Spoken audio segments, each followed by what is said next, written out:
Lorsqu'il prenait le pouvoir en janvier, il arguait la raison selon laquelle le rockmar Christian Kaboré était incapable d'assurer la sécurité du Burkina Faso avec les multiplications des attaques. Eh bien, on s'interroge aujourd'hui sur les raisons des nouvelles attaques, sinon la montée des attaques terroristes au Burkina Faso.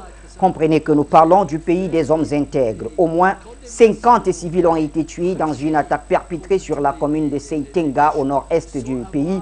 La localité de Seitenga qui avait déjà été endeuillée jeudi par une attaque djihadiste au cours de laquelle 11 gendarmes avaient été tués. Eh bien, Henri Sandaogo Damiba, le président, semble ne pas avoir la maîtrise de la situation sécuritaire de son pays. La multiplicité de ces attaques terroristes ces dernières semaines en disent long sur la porosité qui sévit au niveau sécuritaire. Eh bien, un cliché qui impose des questionnements sur la véritable mission, finalement, de l'équipe de la transition et surtout la gestion. On en parle dans quelques instants.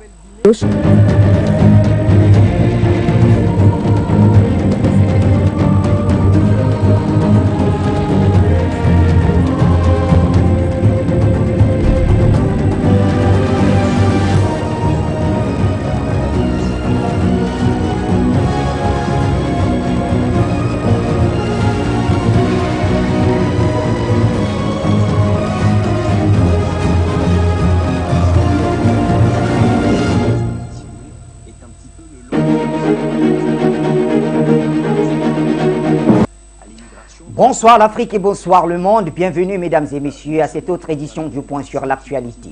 Vous êtes bien sur les antennes de Foyo Média. À la radio, c'est 96.3 FM où vous allez tout simplement télécharger notre application.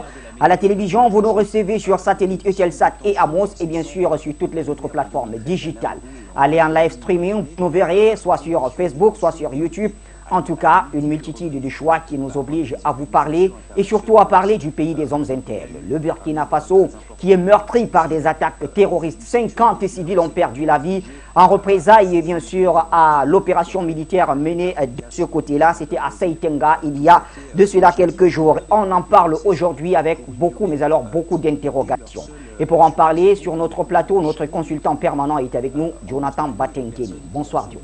Bonsoir Mohamed Bachir Ladan, bonsoir à tous les panafricanistes, bonsoir à tous les Africains, les inconditionnels de ce programme, déjà très suivi. Et on le remarque à tous les techniciens qui travaillent pour que l'émission se passe dans de bonnes conditions, pour que vous ayez une retransmission limpide comme celle que nous observons. À la direction générale qui supervise les opérations, aux autorités de l'État du Cameroun qui veillent à ce que le panafricanisme continue de vibrer dans ce beau triangle national, mais surtout à ceux qui s'assurent de l'unité et de l'indivisibilité au quotidien au prix de leur vie.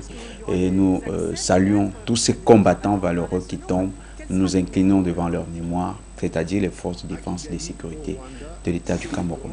Et bien sûr, ceux des autres pays comme le Burkina Faso, le pays de notre ami Nestor Podas qui est avec nous ce soir. Bonsoir Nestor.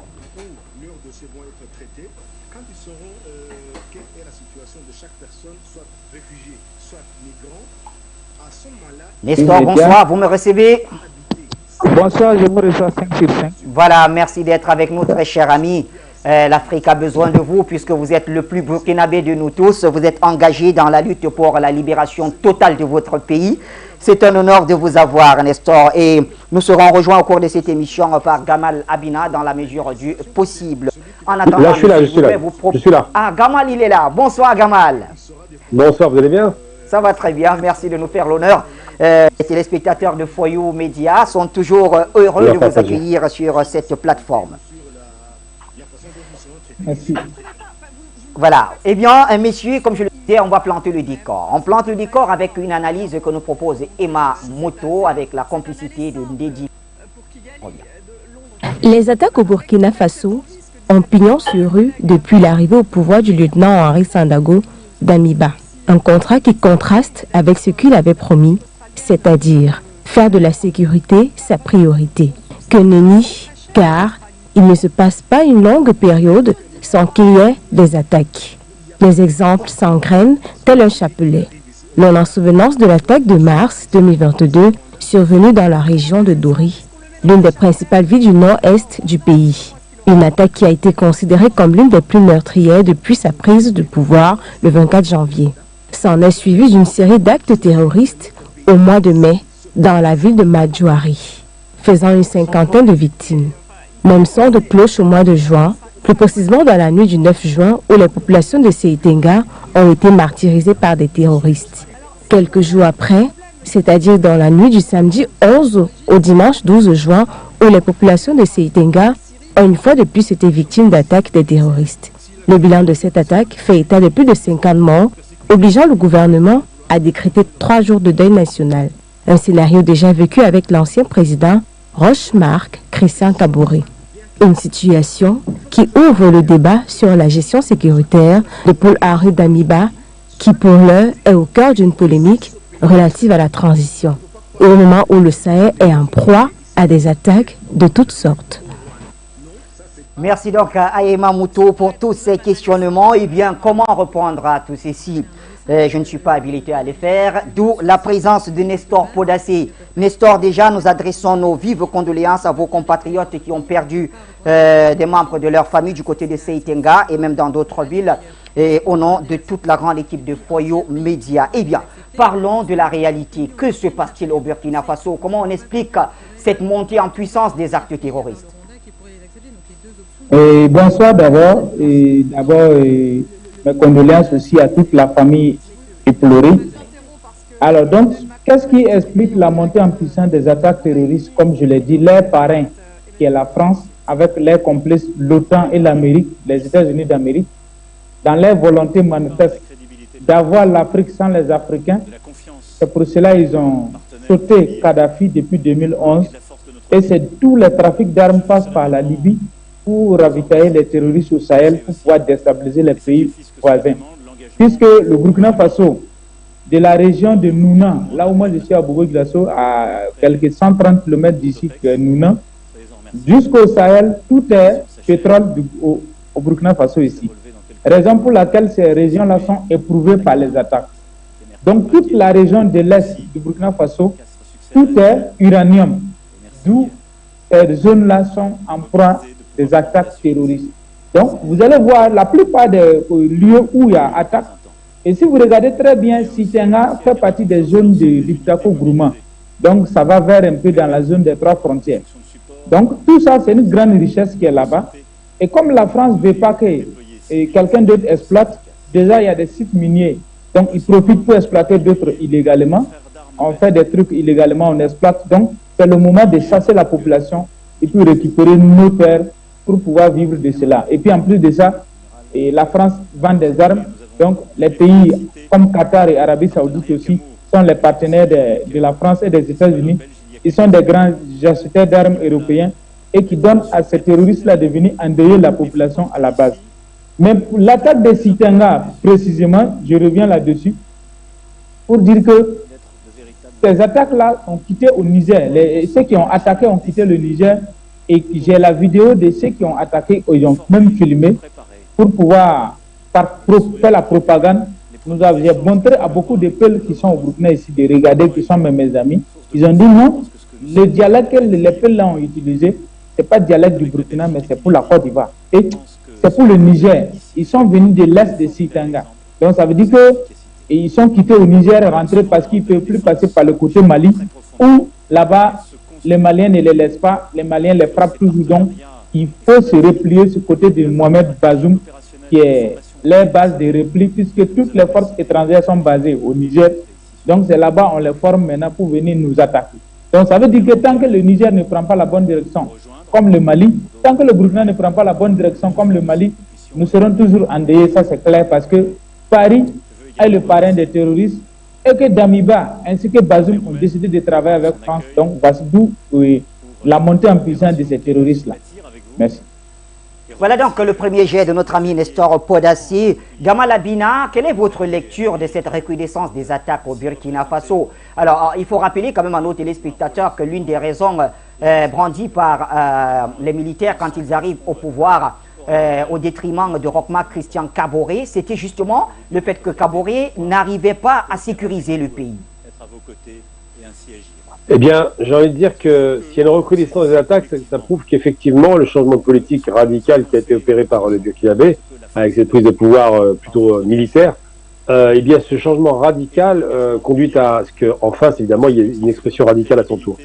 La plupart de ce qu'on appelle djihadistes, pour faire simple, ce sont des groupes plus ou moins épars qui se sont agrégés les uns avec les autres dans le but de déstabiliser peut-être ou de prendre des régions et des territoires sahéliens.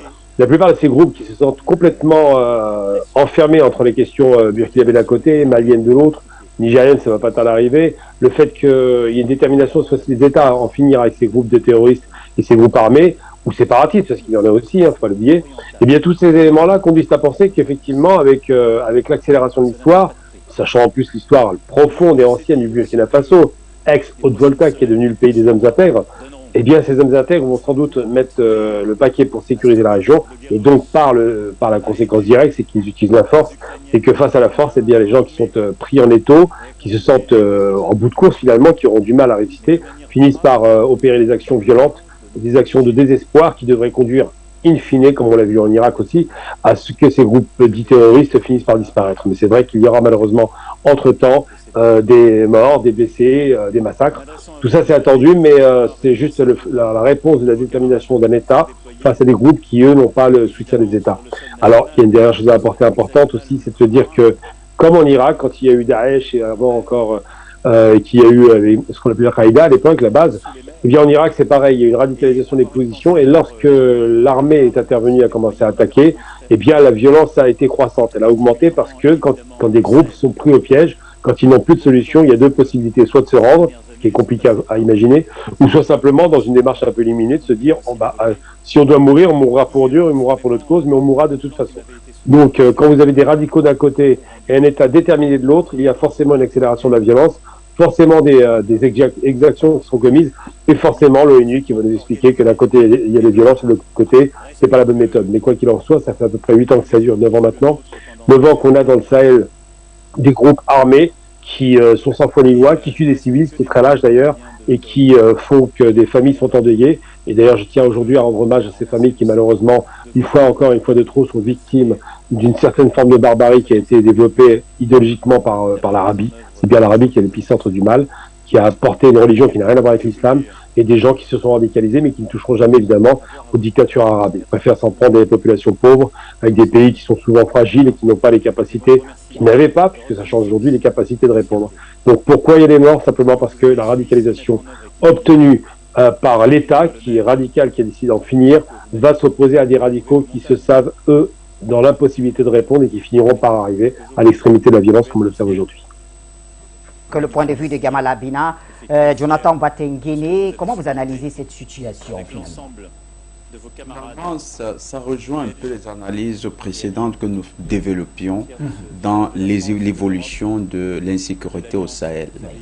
Les terroristes sont de plus en plus acculés dans les bases, dans leurs dernières bases, la dernière attaque, la dernière offensive des forces armées maliennes dans la région, je crois, d'Adem-Boukan. Oui. Cette offensive a amené les terroristes à se replier davantage sur le Niger parce que c'est à la frontière avec le Niger. Or, ces terroristes ont besoin d'un espace de projection assez important et eux qui opéraient sur les trois frontières doivent trouver du territoire qui leur est favorable parce que naturellement ceux qui les forment, les armes, et je prends toujours à témoin les propos du Premier ministre Choguel Kokala Maïga, c'est la France. Puisque la France a décidé de rapatrier ses troupes sur le territoire du Niger, que le Niger, le président Bazoum, a décidé de faire de son pays la base arrière, désormais, que ce soit de Barkhane ou bien de Takuba, ou encore même de ce que les États-Unis appellent leur force, leur commandement d'Africom pour l'Afrique de l'Ouest, eh bien, le Niger devient la zone stratégique à partir de laquelle les terroristes se projettent sur d'autres territoires. Or, il se trouve que le président Sandaogo Damiba s'illustre depuis sa prise de pouvoir le 24 janvier dernier par une certaine ambiguïté, une ambivalence du point de vue géopolitique qui ne l'aide pas beaucoup. Est-ce qu'il est resté proche de la France? Il dit qu'il n'est pas du tout pressé de choisir de nouveaux partenaires. Tantôt on l'annonce proche des Chinois, tantôt il veut rejoindre l'alliance avec les Maliens, qui eux sont déjà très attachés aux Russes. Et puis à un certain moment, on le voit qui dit qu'il rassure qu'il n'est pas contre la présence française. Et puis les 300 soldats français qui opèrent sur le Burkina continuent sans aucune inquiétude à travailler dans les conditions que nous savons, c'est-à-dire que la coopération avec les terroristes et l'amplification de l'insécurité. Donc, il est en train de payer aussi le prix de cette ambiguïté, de cette politique qui n'est pas très sûre. Pourquoi hésite-t-il? Pourquoi est-ce qu'on a l'impression justement que le président Sandaogo Damiba tâtonne dans cette volonté d'aller vers d'autres partenaires? Le président Sandaogo Damiba fait face à un contexte politique qui est un peu différent, quoique l'on dirait qu'il est même un peu plus clément. C'est vrai, lui dira, il est au cœur même parce que le commandement de la force Barkhane, c'était au Burkina Faso. Les commandants même de l'opération, le général en question, il est au Burkina Faso. Oui. Les éléments stratégiques de déploiement de la force Barkhane, c'est au Burkina Faso. Et au Burkina, avec le président Compaoré, il s'est développé au Burkina une forme de base opérationnelle de la France-Afrique sur les territoires de l'Afrique de l'Ouest. Donc certainement, lui ayant conscience de ce que ces bases opérationnelles sont encore très actives, il essaye au maximum d'agir sans aller à la confrontation. C'est une stratégie qui pourrait marcher si on n'avait pas ce contexte particulier, si on n'avait pas cette situation tout à fait spécifique d'insécurité. Mais dans un tel contexte, il faut prendre des décisions courageuses. On ne peut pas, avec un contexte sécuritaire délétère, se contenter de... Mais est-ce qu'on peut dire là qu'il semble maîtriser les attaques internes, mais pas très avérées dans ce qui concerne ce qui vient de l'extérieur? Parce que Nestor Podacé le rappelait, les assaillants, dans le cas de ces dernières attaques, parlaient un peuple qui n'était pas le peuple burkinabé, encore moins ivoirien. Oui, la région de Saïtenga... Vous avez un accent nigérien. Quand vous regardez la région de Saïtenga, elle est mitoyenne du Niger, à la frontière avec le Niger. Je crois que c'est la région du Séno. Oui. Hein, c'est dans la région du Séno, la région du Sahel. Je crois que c'est Séno. Ça doit être la... En tout cas, Nestor nous le confirmera tout à l'heure. Quand vous êtes dans cette région, vous avez facilement accès à des pays comme le Niger et les Nigériens réciproquement. Oui. Donc, peut-être, ce serait c'est ce que nous disions, ce serait donc un début de la projection des forces à partir du Niger. C'est pourquoi nous parlons de cette ambivalence du président Sandaogo qui ne lui sera pas bénéfique. Il y a quelques jours, pour ne pas dire quelques heures, on a entendu le président nigérien Mohamed Bazoum appeler plutôt à la collaboration des colonels au pouvoir, que ce soit au Mali ou au Burkina Faso. Vous savez, au mois de mars, oui, le commandement conjoint des forces, des forces du G5 Sahel, un commandement conjoint qui a été constitué entre les autorités burkinabées et les autorités nigériennes avait décidé d'amplifier les patrouilles dans la frontière commune, à la frontière commune. Et dans le cas des opérations, ils ont réussi à neutraliser 52 terroristes. Oui. Et les 52, ils ont communiqué sur les 52 terroristes qu'ils avaient neutralisés. Cependant, cette coopération-là, le Burkina doit savoir que c'est un jeu de dupes. Ils ne peuvent pas faire malin avec le diable. Ici, dans le cas d'espèce, le Niger n'est qu'un paravent. Ce n'est que la face visible de la coopération avec la France. Ce n'est pas le Niger en tant que pays africain qui initie cette démarche. C'est la France qui est derrière, c'est la France qui pilote la politique sécuritaire du Niger, c'est la France qui pilote les éléments stratégiques de cette politique sécuritaire. Donc c'est la France qui défend ses intérêts à travers le Niger. Donc c'est un jeu de dupes dans lequel le colonel Sandaogo s'est mis en croyant qu'il pourrait trouver un juste milieu. C'est très platonicien cette vision de son positionnement géopolitique international. Il n'y a pas de politique de juste milieu qui vaille. Et nous le répétons encore, depuis le 24 février, avec le début de l'opération militaire spéciale russe, les positions, les lignes se sont renforcées. Les lignes, les clivages se sont considérablement renforcés. Actuellement, dans le monde, les Occidentaux considèrent que ceux qui ne les soutiennent pas dans leur régime de sanctions contre la Russie sont contre eux. Et ceux qui ne votent pas contre la Russie sont contre eux. Donc, si vous voulez faire malin, vous ne faites malin qu'avec vous-même.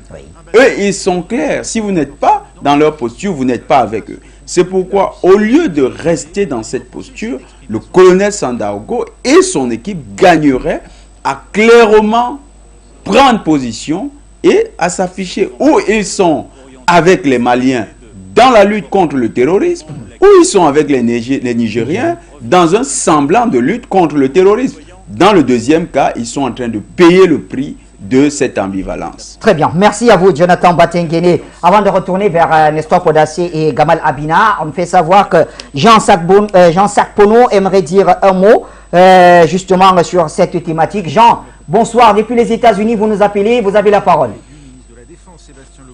Bonsoir Bachi, vous m'entendez? Bonsoir. Bonsoir Jean, on vous reçoit bien. Merci. Et je salue vos invités, et Gamal, et Jonathan, et puis Nestor Podassé. Et soyez tous salués dans le combat. Bachi, mon peuple périt faute de connaissances. Damiba, Bazoum doivent apprendre de l'histoire. Félix avait beau servir Félix Houphouët-Boigny avait beau servir la France. La France lui avait beau promis beaucoup de choses. Faire de son pays, ceci, cela. Regardez comment se trouve la Côte d'Ivoire aujourd'hui dans la main de la France. La Côte d'Ivoire qui devient chétif, il devient un pays chétif. C'est ça que Damiba et Bazoum sont en train d'espérer encore pour leur peuple. Parce qu'ils sont en train de croire aux mensonges de la France. Jusqu'à encore aujourd'hui, Damiba ne peut pas dire qu'il ne sait plus que la France est le malheur de l'Afrique et le malheur du Burkina Faso, de même que Bazoum. Ils savent, mais pourquoi ils jouent? Pourquoi ils jouent à ce jeu d'hypocrisie? Pourquoi ils jouent à ce jeu de bêtes sauvages? Parce que c'est le peuple africain qui périt. Bachi, si nous parlons de ce peuple-là aujourd'hui, parce qu'il y a plus de 50 personnes tuées, civils, innocents, qui sont à la quête de la survie, comme les Français, comme les Américains. Mais pourquoi alors d'autres vont aller les tuer? Pourquoi, Bachi? Avec les enfants, pourquoi? Et cela ne motive pas Damiba et Bazoum. Ils sont toujours en train de croire aux perspectives que la France leur propose. Ce n'est pas possible encore. Il est temps que ces deux individus, s'ils ne peuvent pas servir l'intérêt de la population africaine qui réclame la lumière divine, ils n'ont qu'à dégager. Ils n'ont qu'à dégager. C'est trop.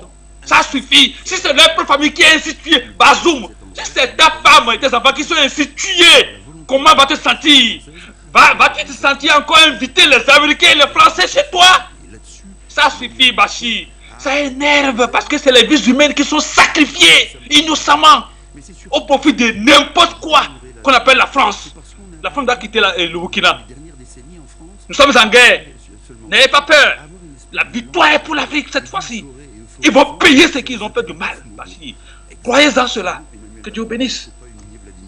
Jean-Sac Pono. Nestor Podassé, je reviens à vous. Alors, Nestor, comment vous expliquez cette hésitation quand même du président Sandaogo Damiba à aller vers d'autres partenaires, puisque je l'ai très souvent vu dans les manifestations organisées par le PJP que vous coordonnez, cette demande d'aller vers des partenaires russes, pourquoi pas, et même autres, afin de mettre un terme, sinon réduire au maximum toutes ces attaques. Comment est-ce que vous expliquez cette hésitation du président Damiba? Bon, hésitation, c'est trop dit. Je dirais qu'il a fait son choix. Il a fait son choix d'être avec la France. Sinon, moi, je ne vois pas en quoi il va hésiter. Et ça dépend aussi comment il arrive au pouvoir. Est-ce que ça confirme ce qu'il disait dès le départ, que c'est les forces spéciales françaises qui ont déposé Kaboré pour lui donner le pouvoir? On ne sait pas. Mais son arrivée a été saluée quand même par la population burkinabé. Moi-même, personnellement, j'ai salué sa venue parce que nous, on a commencé Roch hésitait pour aller vers la Russie, il ne voulait pas quitter la France. Bon, nous sommes sortis et il a profité pour faire le coup. On a salué sa venue, on a dit bon, maintenant on a un militaire, ils vont aller ensemble avec Assimi Goïta. Et lui-même, pendant le coup d'État de Assimi Goïta en 2020, il était à Bamako à l'aménagement en ce moment. Mais je crois qu'aujourd'hui, avec la guerre en Ukraine, la distinction entre les pays membres de l'OTAN et les pays qui n'y sont pas... Alors, il me semble que la liaison avec Nestor, c'est légèrement... Allô? Oui, Nestor, allez-y, vous poursuivez. Voilà, donc nous nous sommes dit que c'était vraiment l'occasion pour le Burkina Faso de s'en sortir de cette situation. Mais on a vu, à cette époque, on a vu quand même une tentative de rapprochement, puisque le président Damiba avait envoyé des émissaires rencontrer Assimi Goïta au Mali. Il y avait eu quand même des échanges très fructueux. On s'attendait quand même à... Il a pris combien de temps? Il a pris combien de temps avant d'aller au Mali? Et même au moment où il a envoyé les émissaires au Mali, sur cette même plateau, j'ai dit que moi, je ne ferai pas cette émission parce que... Vous l'avez dit. Il a pris combien de temps avant d'aller? C'est parce que les manifestations se multipliaient, on avait commencé à dire, bon, si tu ne vas pas aller vers la Russie, il faut démissionner. Notre dernière marche où on a fait le 23 avril passé. C'est après ça, pendant cette marche-là, qu'il a envoyé une délégation voir Assimi Goïta. Mais la preuve est que c'est côté burkinabé qui a communiqué, côté malien n'a pas communiqué. Comme à une rencontre de haut niveau, au niveau de l'État, une partie communique et une partie ne communique pas. Ça veut dire qu'il y a un goût sur roche. Ça veut dire que l'autre partie ne te fait pas confiance. Tu es venu le voir, il t'a écouté simplement parce que nous sommes des bons Africains. Quand quelqu'un vient chez toi, il faut le recevoir, il faut l'écouter. Mais le Mali n'a rien dit. C'est le Burkina qui a communiqué. C'est ça que j'ai dit. Tant que le Burkina va rester avec la France, le Mali ne va pas coopérer avec le Burkina de manière sincère. Ce n'est pas possible. Les autorités maliennes ne vont pas accepter. Parce que l'Afrique, on a tellement habitué, on est habitué à se trahir que non. Si le Mali collabore avec le Burkina en lutte contre le terrorisme, le Mali sera obligé de partager les renseignements avec le Burkina. Alors que c'est la France qui gère le renseignement du Burkina Faso. Donc ça veut dire quoi? Les informations que l'ennemi qui est la France veut avec le Mali peut avoir à travers le Burkina. Parce que simplement le Burkina collabore avec le Mali. Le Mali n'est pas bête. C'est pourquoi c'est les Burkinabés qui ont communiqué en son temps. Le Mali n'a pas communiqué. Donc je dis simplement Damiba roule pour la France. Et il est venu à Bobo Glasso ici. Il nous a dit clairement, lui, il n'a pas besoin des Vietnamiens, des Russes. Mais il n'a pas parlé du nom de la France. Hein. C'est ce que j'ai dit. Si tu dis qu'on n'a pas besoin des Russes et des Vietnamiens ici pour nous aider, pourquoi tu n'as pas cité la France? Mais il n'a pas cité la France. Et encore nous, on continue à persister. Il nous dit quoi? Que si on n'est pas content et que nous, on pense qu'on est fort de faire notre coup d'État et gérer le pays comme nous on veut. Ça veut dire ce que ça veut dire. Il n'est pas prêt à nous écouter. Donc lui et moi, en tout cas, d'après Ivoirien, on a coupé Ignam. Voilà, donc on ne regarde plus dans la même direction. Très bien. Gamal Abina, alors je reviens à vous. Gamal, alors comment les terroristes qui semblaient très affaiblis aux premières heures de la transition sous Damiba, comment est-ce qu'ils ont pu retrouver quand même du poil de la bête? C'est une question que se posent beaucoup, mais alors beaucoup d'Africains. Je ne pense pas qu'ils aient retrouvé du poil de la bête, je pense juste que c'est une action concertée de gens qui ont été chassés pour partie maintenant parce qu'ils sont très attaqués au Mali, qui ont recentré un petit peu leurs moyens et qui sont extrêmement inquiets. Je ne crois pas une seconde qu'ils trouvent du poil de la bête. Je pense que réellement, ils avaient déjà des armements, ils avaient des moyens, mais que là, ils sont radicalisés par la peur. Quand vous vous rendez compte que les pays commencent à se concerter réellement à des actions coercitives et avec surtout le concours de la Russie qui est toujours derrière, en sous-jacent. Là, par exemple, on dit du Burkina Faso que c'est les Russes.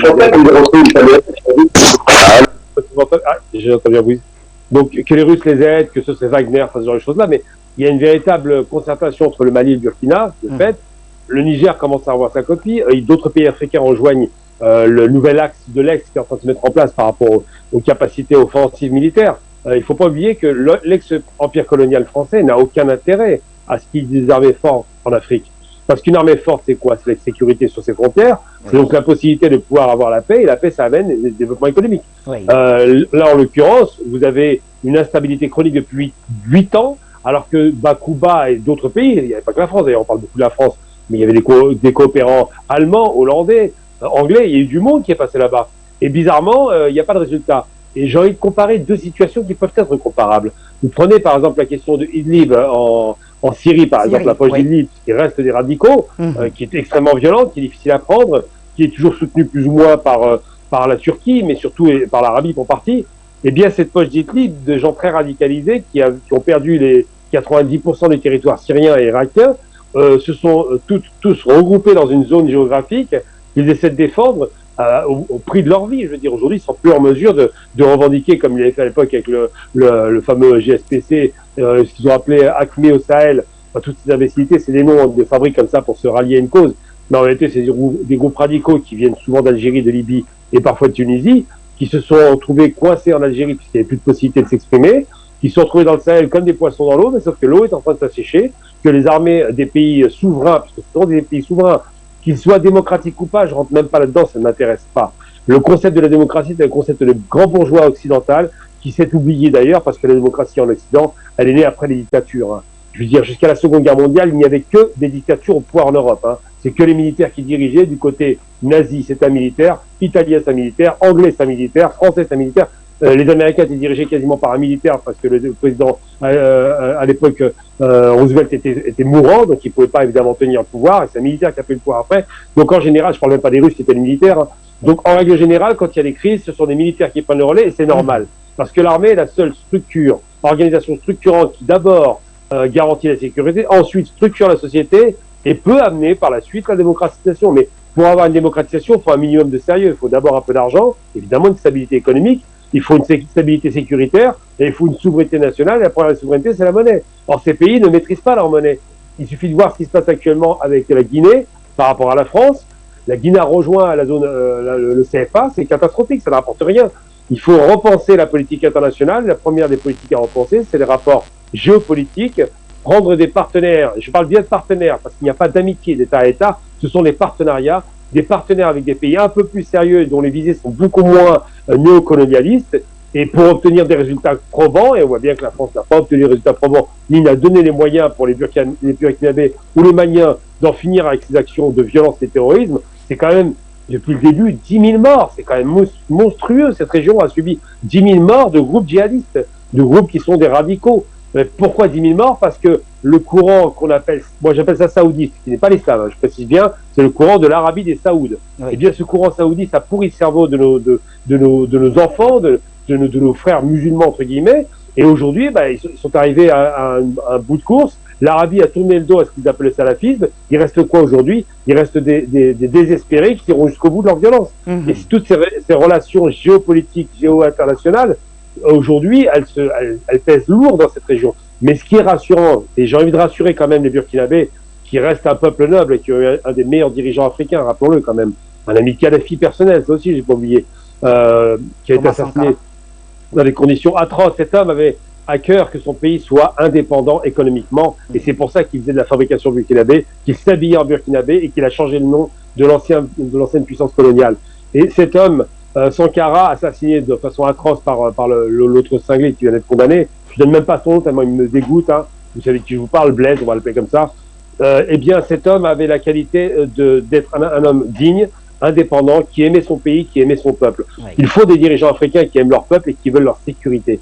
Ça n'est pas le cas aujourd'hui, malheureusement, pour la plupart d'entre eux, mais certains commencent à se réveiller parce que les tutelles, cette espèce d'écrasement comme ça, psychologique, des anciennes puissances coloniales se desserrent, l'étau se dessert et ces hommes peuvent commencer à s'exprimer. Et j'ai beaucoup, quand je vois comment est arrivé au pouvoir, d'abord le coup d'État, comment il a été accueilli, il a été accueilli par des fleurs, ça rappelle un peu l'époque du grand Thomas Sankara, mais surtout, et on s'en rappelle aujourd'hui, ce coup d'État est accueilli parce que les gens en ont marre d'être dans l'insécurité et qu'ils espèrent qu'un État fort garantisse une sécurité forte, tout simplement. Donc aujourd'hui, moi, j'ai beaucoup de commisération pour les familles des victimes. Oui. Je pense que, et il faut être optimiste, encore une fois, je vais le répéter, que ces courants radicaux qui sont en bout de course vont disparaître et que nous allons récupérer sur ces terres des gens qui seront éclairés, qui sont indépendants, dignes et qui aiment leur population. L'essentiel, à mon sens, c'est que les dirigeants aiment leur peuple. Tout le reste, c'est la littérature.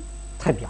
Merci à vous, Gamal Abina. Un hommage très très fort à Thomas Isidore Honoré Sankara. En tout cas, des Sankara, il y en aura certainement beaucoup du côté du Burkina Faso. Et un de ses adeptes se trouve au Burundi et à Gitega précisément. C'est notre cher Delphin. Bonsoir, Delphin.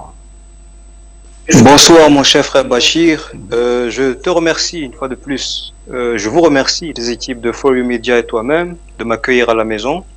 Je vais saluer les frères comme ça sans les citer, ils me connaissent, je les connais et je vais aller directement droit au but.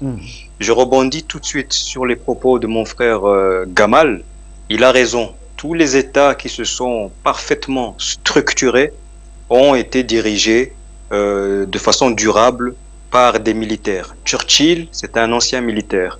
Mussolini, qu'on surnommait El Duce, c'est un militaire. Le général Franco, c'est un militaire. Le Führer lui-même a fait l'armée. Le président américain Dwight Eisenhower, c'est un militaire.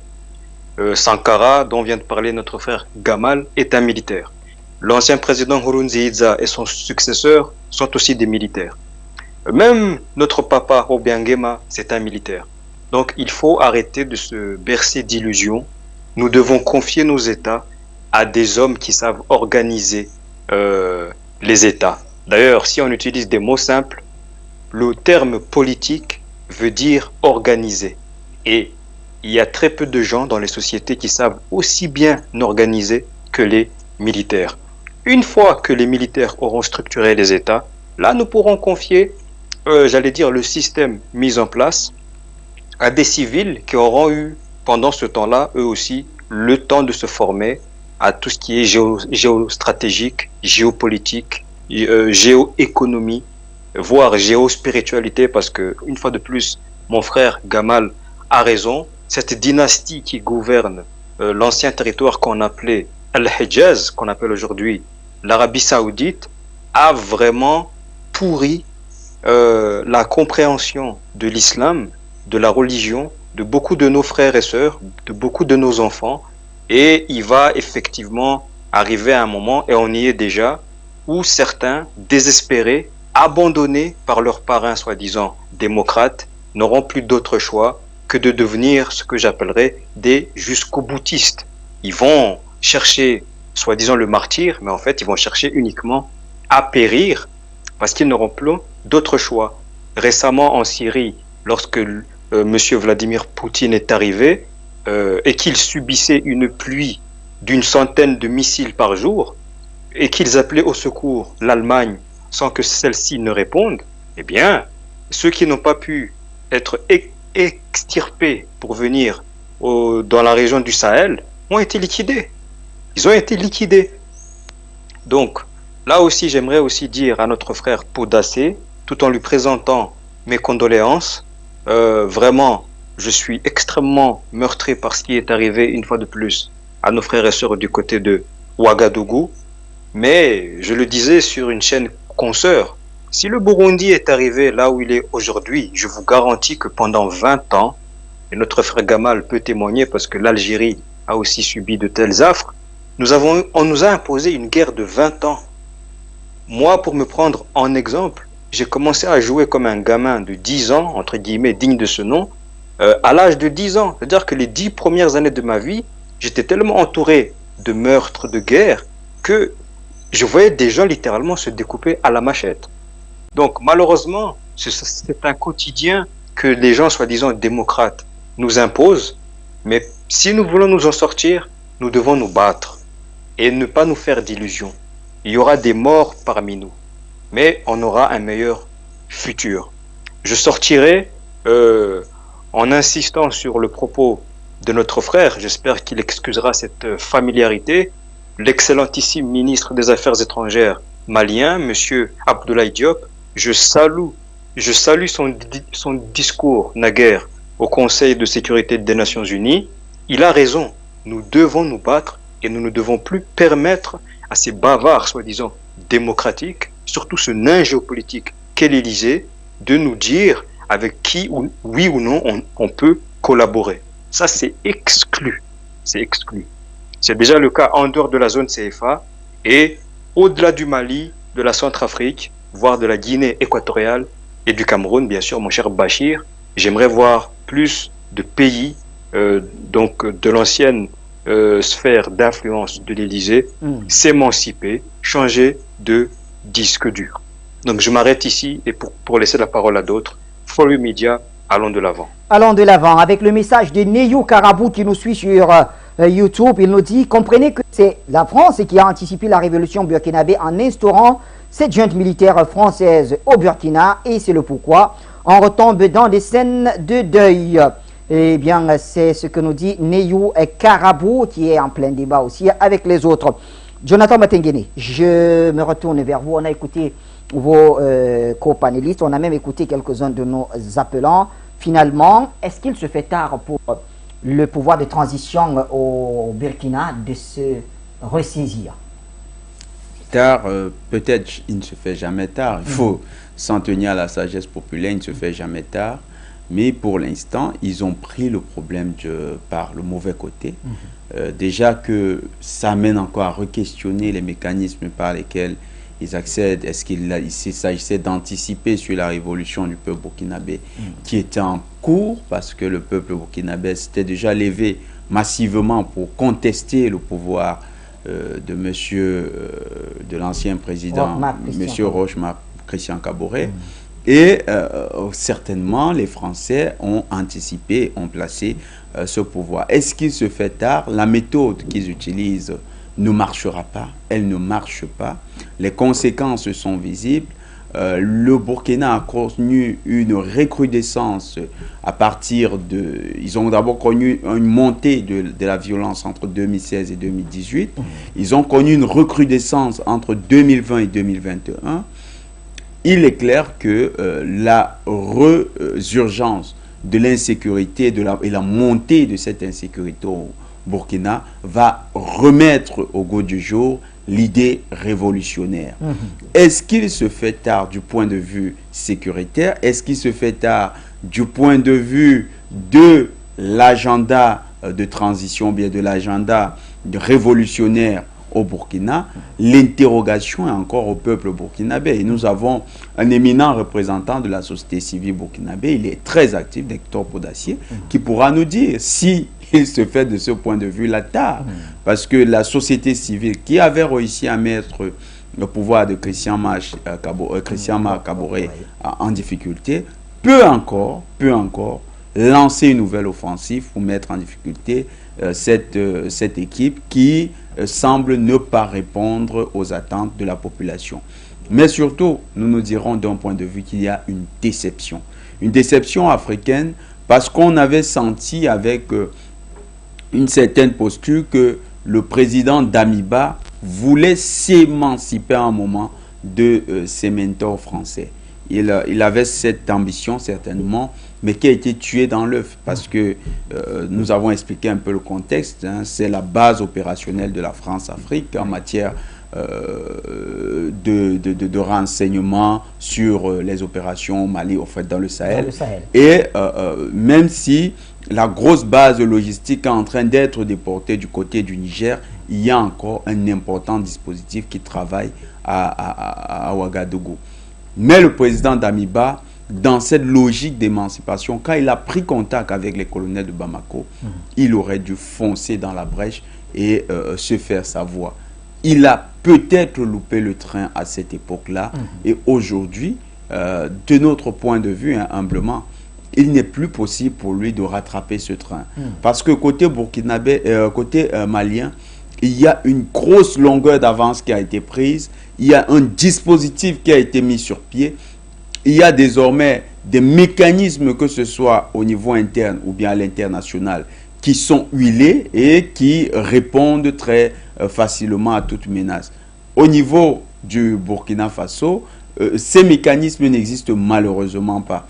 Et ceux qui sont mis sur pied sont mis sur pied de concert avec la France ou bien sont mis sur pied de concert avec le Niger, qui est lui-même un satellite de la France. Donc, le Burkina Faso a été, il faut le dire, une grosse déception du point de vue des attentes légitimes de tous les Africains. Maintenant, le président Damiba avec cette attaque, est-ce qu'il aura un sursaut d'orgueil?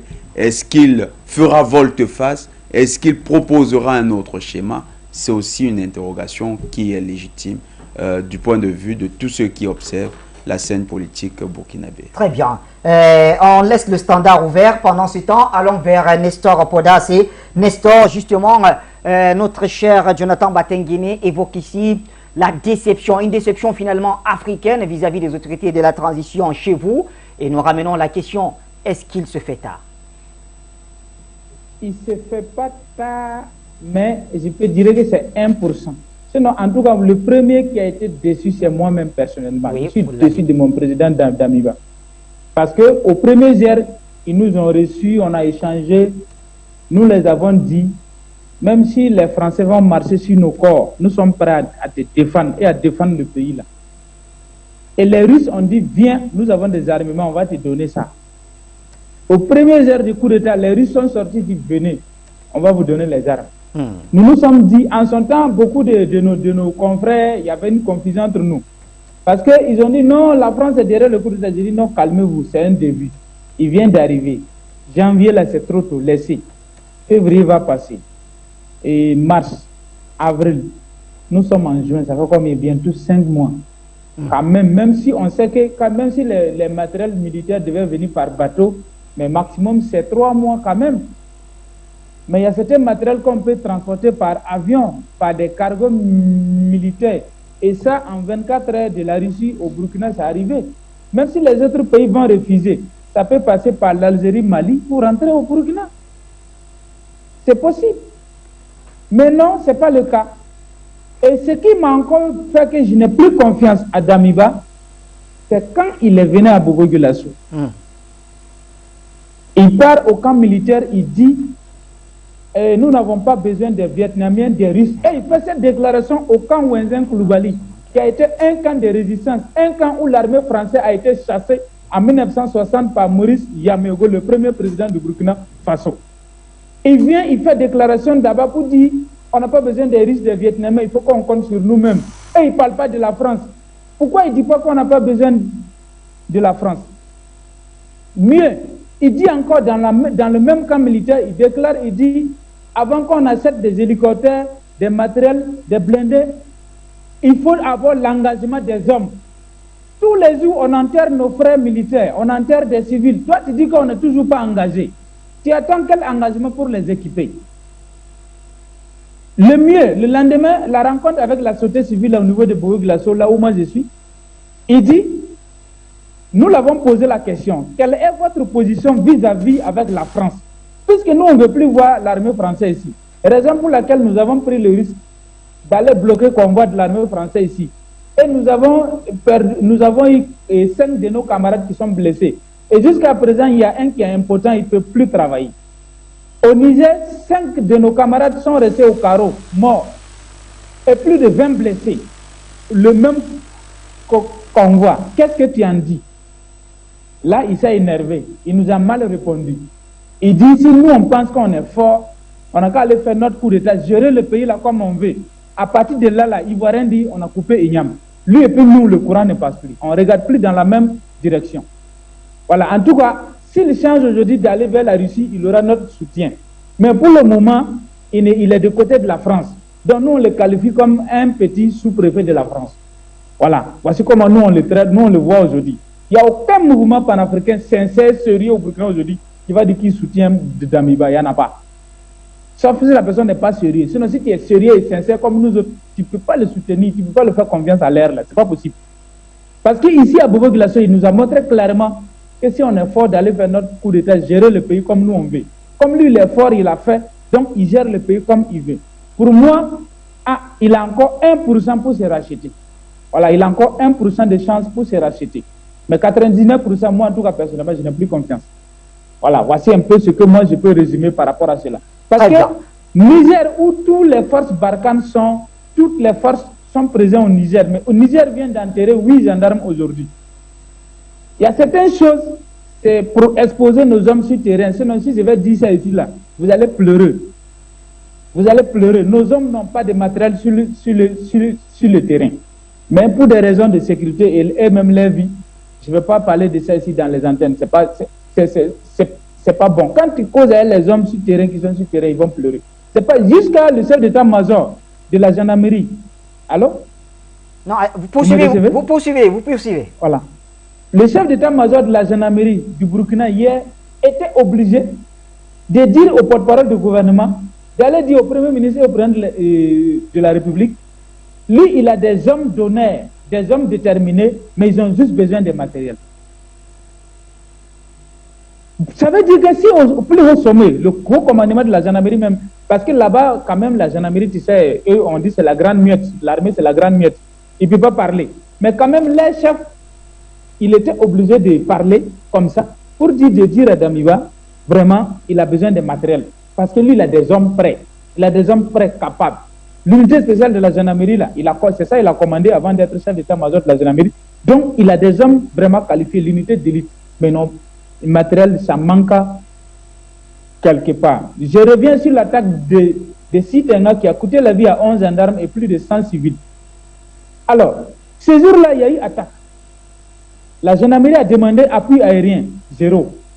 Ils n'ont pas eu d'appui aérien. Alors que quand on attaque des mines, en même temps, il y a appui aérien qui repousse. Donc, à quelque part, nous avons dit, il y a des avions pour tuer des terroristes quand on attaque des mines, des sociétés minières. Mais quand on attaque une brigade de gendarmerie, quand on attaque des civils, il n'y a pas d'hélicoptère pour intervenir. Est-ce que ça, là, et les premiers responsables sont sincères? Je ne pense pas. Parce que si pendant 24 heures, il y a eu attaque, il n'y a pas eu d'appui aérien. Le lendemain, l'armée qui est partie en renfort sont allés, nous on pensait qu'ils sont allés pour faire ratissage, ils sont allés chercher leurs frères d'armes, le corps de leurs frères d'armes, les blessés, et puis le reste, et puis le matériel, replier sur Dori et laisser Sitenga. Ça veut dire que de Dori jusqu'à la frontière du Niger, 41 km, c'est un boulevard vide. Il n'y a pas de policiers, il n'y a pas de gendarmes. C'est pas normal. Donc, voici un peu ce qui nous amène à dire que peut-être c'est un plan entre Damiba et la France, on ne sait pas. Mais si ce n'est pas un plan entre lui et la France, la Russie dit matériel sont là, va chercher les matériels, venir combattre. Ça fait quoi? Vas-y, va chercher, puisque le peuple est d'accord d'aller vers la Russie. Et tout le monde est d'accord qu'aujourd'hui, sans la Russie, nous ne pouvons pas nous en sortir. Damiba va nous convaincre avec quoi encore?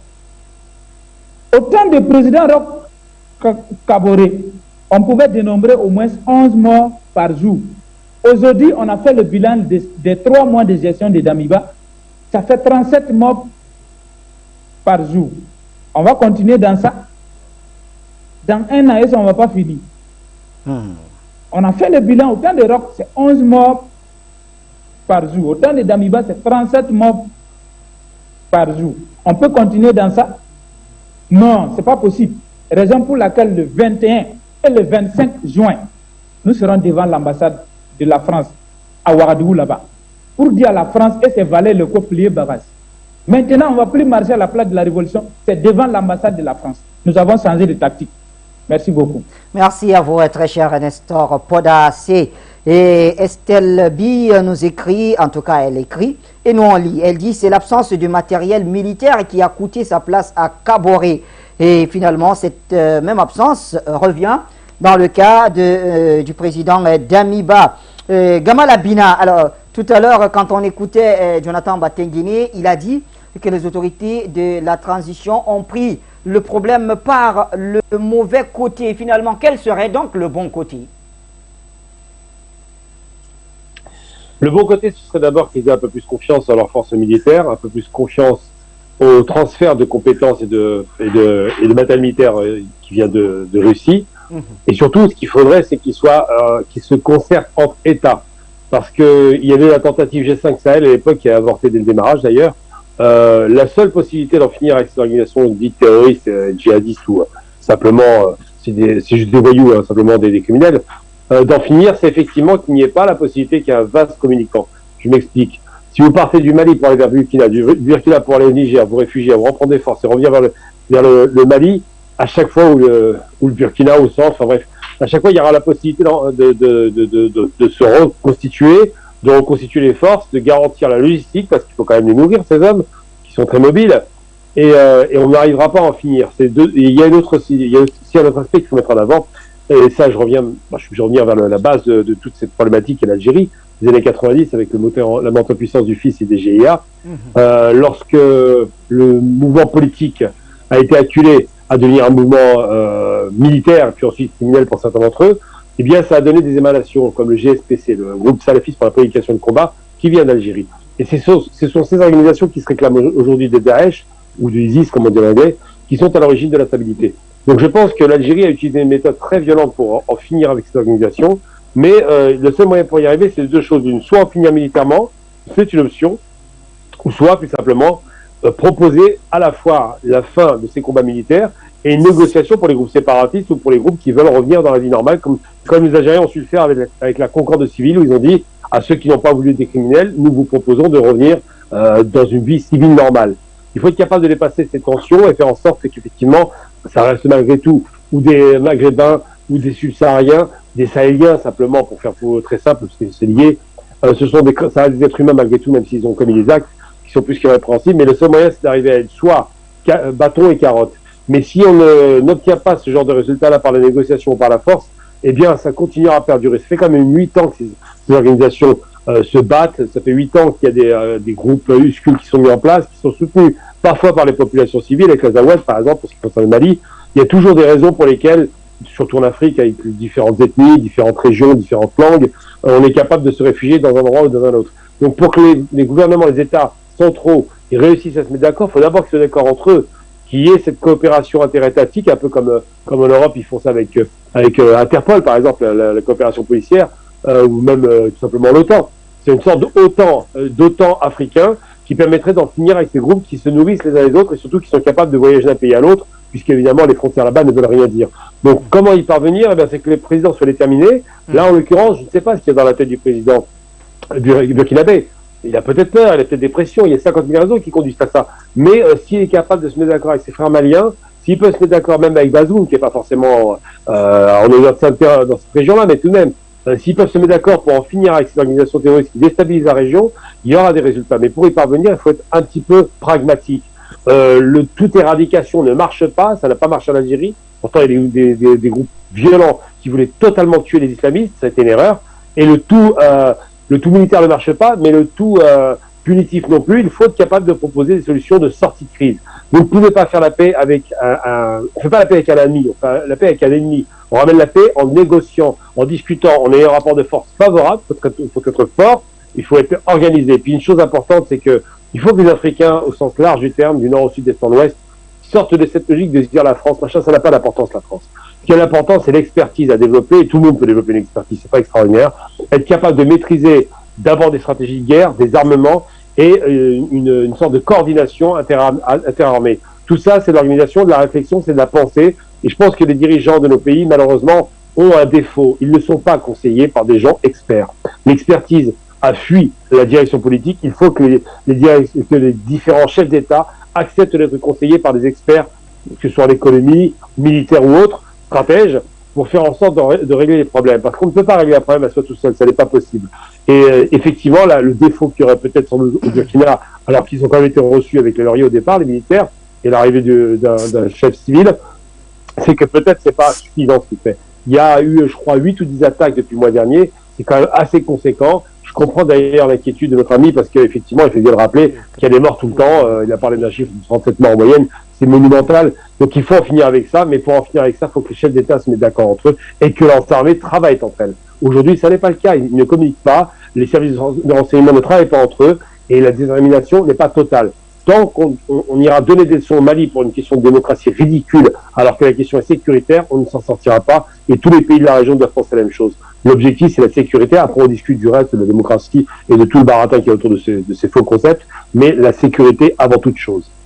Gamal, je voudrais rester un tout petit peu avec vous, justement. Alors, dans vos propos à l'entame de cet autre tour de table, vous avez insisté sur la nécessité quand même de travailler ensemble, c'est-à-dire ces trois pays, indépendamment bien sûr du G5 Sahel, mais est-ce possible avec ce sentiment de méfiance qui est quand même nourri parmi tous ces trois pays, le Mali par exemple qui ne veut pas collaborer avec des pro-français, le Niger qui estime que la présence des Russes du côté du Mali est un danger pour la sous-région, etc.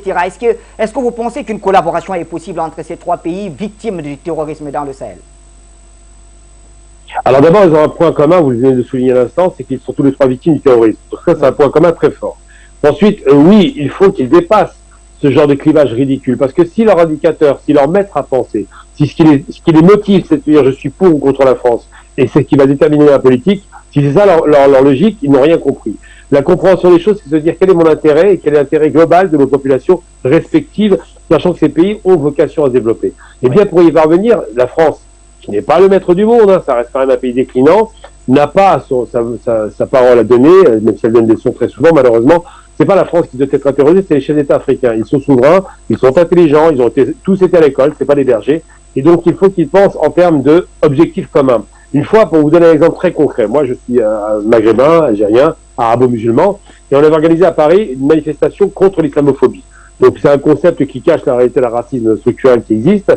Et j'avais expliqué, parce que des groupes qui étaient dans la manifestation étaient complètement opposés. D'un côté des laïcs, de l'autre côté plutôt des gens qui étaient très pieux, très religieux, très limite intégristes pour certains d'entre eux. Et ils ne se mettaient pas d'accord. Je leur dis, vous vous détestez. Je suis parti sur ce dossier-là. Vous ne vous aimez pas, il n'y a aucun problème. Sauf qu'en face, les ennemis qui vous détestent, eux veulent votre peau.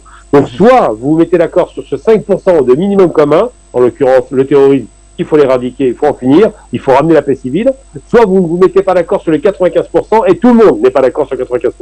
Sauf que le minimum syndical, c'est de se mettre d'accord sur ce socle minimum de 5%, ce qu'on appelle le dénominateur commun. Ce petit dénominateur commun doit être capable de fédérer ces réalités. Et je vais parler d'un exemple autre concret en Europe. Ils se sont fait la guerre pendant des siècles. Ils ont failli s'exterminer totalement à la Seconde Guerre mondiale. Et ils se sont dit, bon, on va trouver un moyen de se mettre d'accord. Le mot 1870, ça a été quoi? C'est de se dire, on va développer au départ l'acier et le charbon avec le Benelux. Ça a commencé sur les bases économiques, ce que l'Afrique doit connaître. On peut se mettre d'accord sur les bases économiques. Et quand on y trouve tous notre intérêt et que le niveau de vie s'élève avec la population va mieux, eh bien, les dirigeants sont aimés par la population. Et c'est ce qui fait la différence. C'est-à-dire qu'il faut se dire, le minimum, on l'utilise et on va travailler sur ce minimum parce que on se met toujours d'accord pour ne pas être d'accord. Aujourd'hui, mettons-nous d'accord sur un minimum. Si ce minimum est atteint, le reste viendra tout seul derrière. Donc, je pense que de se dire, je suis pro-France, anti-France, ça ne veut rien dire. Ce qui doit être dit là-dedans, c'est pas de savoir qu'on est pro ou anti, c'est est-ce qu'on aime son pays. Eh bien, ces pays doivent se dire, j'aime mon pays, est-ce que j'aime ma région, est-ce que j'aime l'Afrique. Une fois qu'on a dépassé tout ça, une fois qu'on est au-delà de ces petites considérations de quartier, j'allais dire pratiquement, de régional et ridicule, une fois qu'on a dépassé ça, à ce moment-là, on devient fort. Et pour devenir fort, il faut d'abord se mettre d'accord en se disant, on a un objectif commun à atteindre, et cet objectif, c'est de ramener la paix civile en se mettant d'accord entre nous, tout simplement. Très bien. Lamine Diop nous appelle et ce sera certainement le dernier appel pour cette édition. Lamine, bonsoir depuis Genève, comme toujours, vous nous appelez, vous avez la parole. Bonsoir, bonsoir l'ensemble des téléspectateurs et auditeurs de Folie ainsi pour votre jeu technique. Bonsoir sur l'ensemble des panneaux participants. C'est thématique. Mon cher Bachar, c'est massacre aléatoire.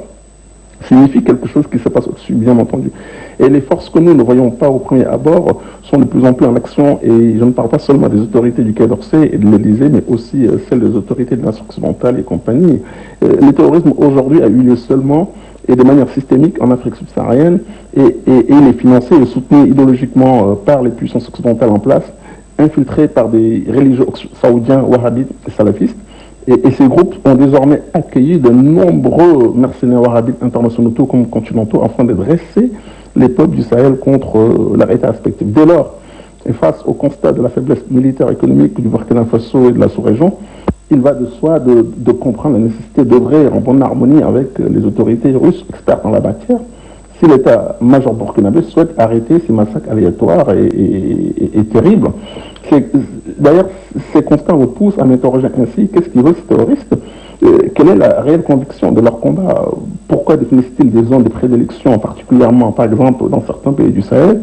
Et selon moi, il s'agit d'un programme de subversion et d'irrédentisme qui sont clairement mis en exergue désormais. Et c'est par là que nous comprenons ce qui motive toutes ces naissances d'attaques terroristes par zone choisie dans le Sahel. Alors, la volonté manifeste de rétablir, de redéfinir la carte de l'Afrique est désormais une sérieuse affaire. Et que les nations africaines doivent combattre ce programme latent avec une certaine abnégation. Par ailleurs, mon cher Bachir, il faut que tu ouvres un débat sur une affaire absolument clairvoyante et stratégique pour ce combat panafricain que Parfondom a dû soulever furtivement samedi dernier à propos du volume du commerce des marchandises entre le Sénégal et Mali. Avant l'embargo, le Sénégal, selon une étude apparue en 2019 du port sec de Bamako, 63% du volume du commerce des marchandises transitant par le port autonome de Dakar était à destination du Mali. Mais étant donné que Macky Sall a décidé d'arrêter ce transit en fermant ses frontières sous la décision de Macron, il faut le dire, car ce dernier a des dents contre Assimi-Goïta et automatiquement contre le peuple malien, la question fatidique, c'est qui paye le manque à gagner, que je sache, il n'y a pas de crise économique pour l'instant au Sénégal. Sinon, mes cousins me l'auraient dit ou encore me l'auraient reçu par d'autres canaux.